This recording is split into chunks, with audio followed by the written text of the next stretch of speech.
Welcome back to Building in Fallout. In our last episode, we went and grabbed the free shelter, and then I started to describe the ammo converter here. But to really get a feel for what's going on here, because it is grueling. You have to sit here and sell, groups of them one at a time. But to try and speed things up, there's a couple of things that you can do. For one, whenever you're selecting ammos or going to an ammo selection, do not select the last option on the list to go back to ammo type. Press circle. The reason being is that will actually create another menu option, so when you're trying to finally back out of this machine, you're going to have to go through so many open tabs that it's ridiculous. But another thing that stinks is having to sit here and do it one at a time. So what I like to do is, if you can hear me, I don't know, I did turn the audio down for most sound effects and whatnot, just so you could hear my dulcet tones. Now, but if you spam the sell key, if you have enough to continue selling, it'll do it an extra time while it's processing. I don't know if that makes any sense, but you see I went from... So I'm at 930 in points. So I do it once, I go to 990. But if I go here, I'm out of those. Okay, so let's go to another ammo type. And again, remember to back out, not to press the option. But I know I have a lot of fusion cells. 300, maybe not. But I'm going to get 60 points for selling 30 of them. So that should put me at 1,050. Now if I keep here and spam it, it says 150 there, or yeah, but now it's at 1110. So and that goes for buying it as well. If you sit here and spam it, you can get 2 done instead of 1. But it's just really grueling, honestly, to sit here and transfer everything. But the reason I swear by this, for one, it gets the ammo out of your inventory. Because even putting it in the vendor, that still puts the weight of it in your inventory. And ammo can end up weighing a whole lot. I know that I've taken the Bandoiler perk, but that only works for ballistic ammo that is in my inventory, not in the stash. And that goes for any of the cutting weight perks. So if you have Pack Rat to reduce the weight of your junk, that's only the junk that's on you. If you have portable power for your power armor weight to be cut, that's only the power armor you're carrying in your inventory. So honestly, for a lot of things, it is super beneficial if you have those perks to just go ahead and carry that stuff with you. But that's also why I get very picky choosy with the perks that I have, because of what I have to carry with me. And again, if you have massive stacks of the ammo type that you're looking for, like I had so much 10 mil there, you can do it a couple of times on a higher sell rate. But the one problem besides this grueling, just, you could have done this better, Bethesda, in my opinion. But other than this terrible exchanging that has to go on in this fashion,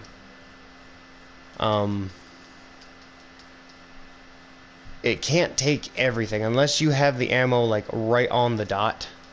It's never going to take every little bit of ammo, because they do it in increments. They do it like here, you can only sell a minimum of 12. So if I have 11 of them left, I'm going to be sitting on those 11 left.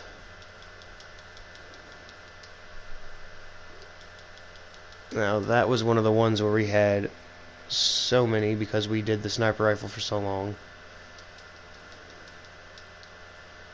But we've got a decent amount of points here, and again, it will stash the points. So if you don't want to spend them all now on 50 caliber, which I actually don't suggest because that's gonna be a lot of ammo, and you can eventually, you know, turn in that excess ammo and change it into something else, but it's not going to be an even exchange. You know, you're losing out a little bit on something somewhere. But I know that this is taking forever. I just wanted to explain some of the finer points. You know, don't choose to back out, but actually back out with the circle button, because that'll cut an open tab for when you're finally trying to exit the machine. And other than that, it's just, you know, be careful and spamming your sails, but spam your sails to make them go faster. Honestly, there's really no in-between, and I don't like it. I think it was a terrible oversight, but still a really good additive to the game. It's not like ammo is super cautious, but you will get into some hefty battles like the Scorched Beast Queen and whatnot, where you would just run low and you need to find alternate routes of getting ammo, whether that's making it at the Tinker's Bench or trading in what you don't use for what you do use, like what I'm doing now.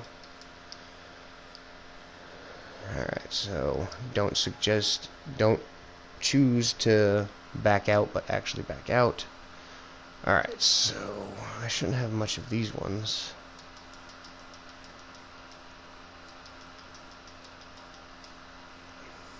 There's all of that. Shouldn't have much 44 either.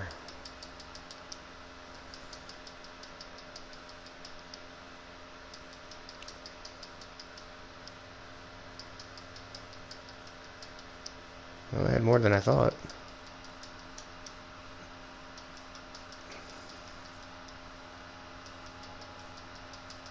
But again, you must remember that from the beginning of this run-through of the game, I have been grabbing every piece of ammo. So now that we're here to the 50 cal and that we've traded in everything else that we can and that we want to, I have almost enough to get 10,000 rounds, but that's too much. So we're just going to grab 1,000 rounds for now, and then leave the rest of the points there, because eventually we're going to need the 5mm. Eventually,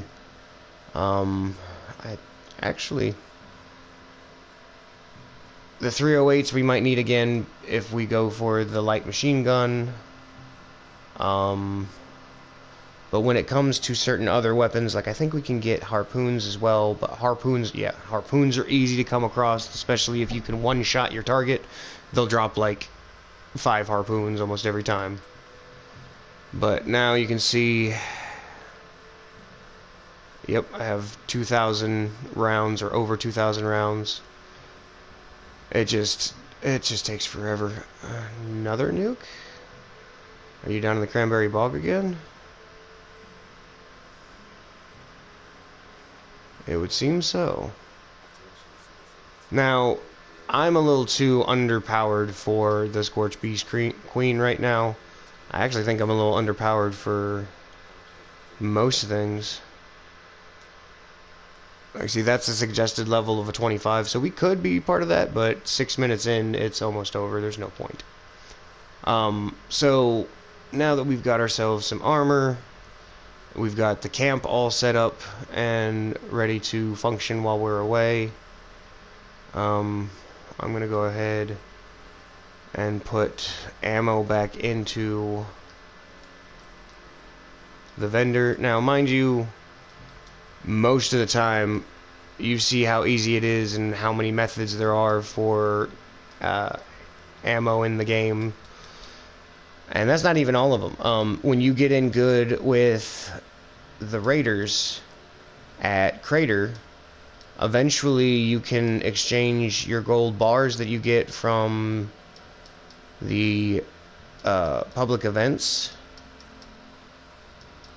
Well, okay, so you get treasury notes from that, trade those in for gold, and then you can trade the gold in for an ammo production machine. Literally, it's just a little resource machine, sits here in your base, You choose what kind of ammo it will produce, and it will slowly produce that ammo for you.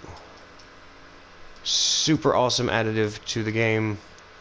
But also, another not so easy, but still viable option is, I want to say it's, oh, phooey. I don't remember now. I want to say it's up in this area. But there is a workshop. I know it's up here to the north. And I know it's not near Vault 51. It might actually be over in here. But there is an abandoned ammo factory. You can take it as a workshop and rework it to produce what ammo you want. You just got to power up the facility. But like any other workshop, it'll constantly be under attack. There's only a small list of ammos you can actually make it produce. And finally, I want to say the production rate is pretty terrible. I mean, they've just made so many other ways for you to acquire ammo. It's not even funny. It's actually quite nice. I do like it. Is there anything that I need?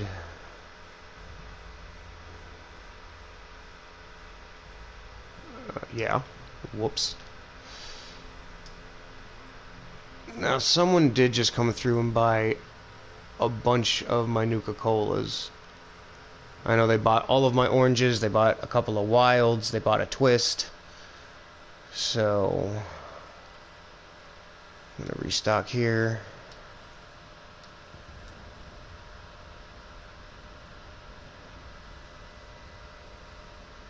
I don't really think that there's anything else. Now, when you put up displays, be careful. If it's got the little tag next to it, it's on sale. If it's got the little trophy next to it, it's on display. So, just take note to that. Sometimes I get confused, and I think something that's a trophy is actually being sold, and vice versa. But, yeah, I'm gonna need some food and such. Cranberry cobbler's always nice, especially right about now when we're going to be heading out into the big wide world. So, hey, scoreboard claim. And those are atoms. How many atoms? 150. I will take it. I will say thank you as well. And the next one's 100 gold bullion, which is super nice. So always try for the season rewards. No reason not to. What in the world is a circuit breaker? That looks to be a legendary weapon of some sort. Huh. Well, moving on. So now, if we head on outside, don't forget to close up and... Oh my goodness, I'm a magician. I done phased through a door. Alright. So don't forget to close up, especially if you're the kind of, locked down facility like I am type person. But we've dilly-dallied from the quest line long enough. Now that we've gotten ourselves set up in the mire, the mire is going to be like our new best friend for the Free State bunkers are all over. But we can go ahead and from here... you could go up the interstate. There are a few areas to find going up the interstate, but I prefer to go this way and take a straight shot. The main reason being is we are looking for a settler camp that is right nearby. And if you're looking to make a water farm, here's a good pond for it.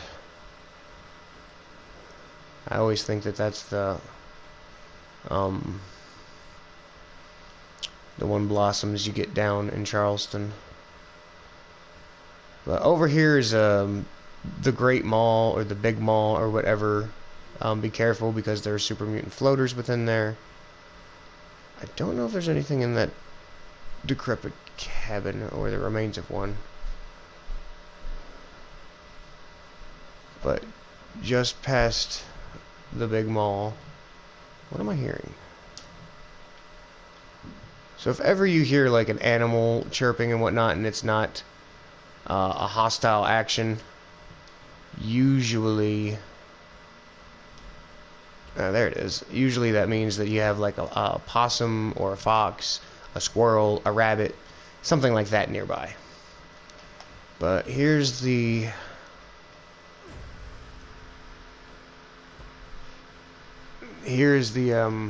settlement that I wanted to find. Now you're probably asking yourself, why did you go up the ridgeline and whatnot? Because there's this yep, there she is too. Oh, we might as well. There's a Mirelurk Queen that lives around here. Oh, wait, is that her? No. But this is the area that she spawns in. Honestly, if you're... Because I just walked past one day and spooked her. But it's kind of a trap. Just shows that they are smart creatures.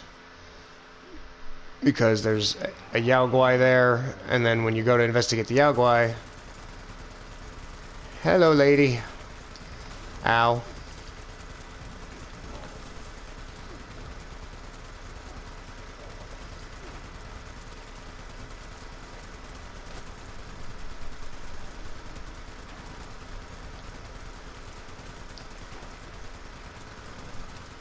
Now, could you imagine if I was trying to do this with a sniper rifle and a shotgun again?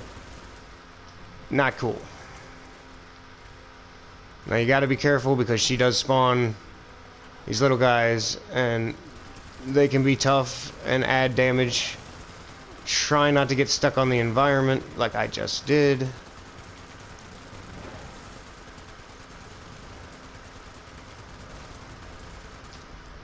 And it's not like she's that difficult, but boy did I eat up some ammo.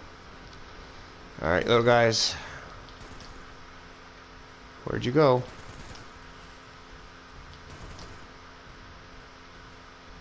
Now, the hatchlings will never have anything to drop, because, I mean, it's like they don't even have any meat or anything on them. But Miss Mirelurk always has some good stuff, including her meat and whatnot. But I was going to avoid it. That's one of the reasons I came down that way, but she is a farmable target. Mirelurk Queen meat is kind of a good resource. I don't remember exactly what it does for you, but you really want to try and find this camp, the retreat. For one, when you start working with the Brotherhood of Steel, and not the ghost of the Brotherhood, but the Brotherhood itself that has come back to Appalachia. Well, look at somebody's camp here. That's nice. Huh. Kudos. They will have you come and parlay with the settlers here. Sometimes there is a mid-level power armor set that's here. But the main reason you want to find this is because they have so many resources just lying about. That was horrible? What was it? Anyway, they have a ton of resources that are scavengeable. I mean, right there. Watch, they're taking out the Mirelurk hatchlings I missed. But there's just a whole bunch of good stuff that you can scavenge from around here. Mirelurk Queen State. Yep, +2 to endurance. And then you have +2 to carry weight from the Radstag. So it's one of those things of, you know, it's not a long run away from your camp, and you can get a couple of items that are, you know, helpful and boosting. But now you can see, because I don't know why it is that way. Hold on a second. Because, yeah, I have a +4 in perception. Where am I getting that from? Alright, carrot soup. Fair enough. But then, if I put on my armor, So you see the, let's see, there's a bunker, 2 bunkers, a church, that's a hotel, and then there's also the chemical plant that's there. You can see all of these on my radar right now. But once we hop up into the power armor,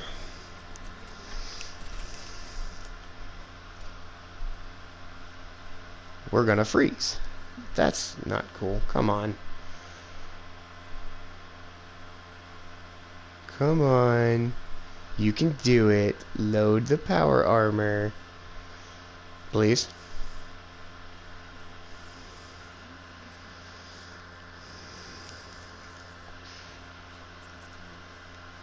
Okay, so now that we put on the power armor... Wrong button.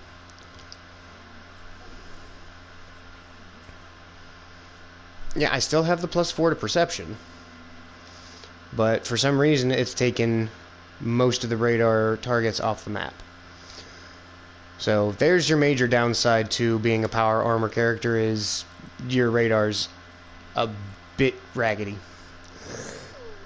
Excuse me. So if you're looking to explore, go sneaky and don't wear your power armor. Otherwise, wear your power armor. I'm going to go ahead and cut this episode off here, just because I've wasted a whole lot of time explaining the ammo exchanger and, you know, showing this location. But hopefully you found this somewhat entertaining and informative, and I'll catch you in the next one. Peace.